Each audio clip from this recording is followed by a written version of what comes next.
Bekungokokuqala ukuthi inkantolo iphumele ngaphandle iyofuna ubufakazi ecaleni lokubulawa kaSenzo Meyiwa.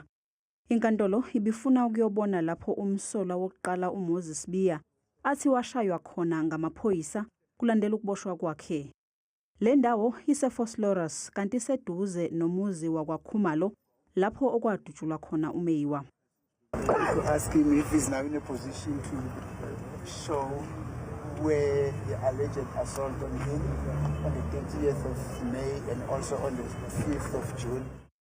Bonke abasolwa bebekhona. Umsolwa wokuqala ube esechaza ukuthi kwenzekani ngalolo suku. So mangihlala so lesikhathi bakeqala ngasikwenzana ukufaka iplastic bese beyangishaya. Isigcawu senkantolo sisuke lapha saya estation samaphoyisa nesiseduze nayo le ndawo. Emva kwalokho sibuyele enkantolo. Umsolwa ufuna ukuthi inkantolo ingazisebenzisi izitatimende abazenza mhlazane beboshwa. Icala lizobuyela enkantolo mhla zingama-21 kuNtulikazi.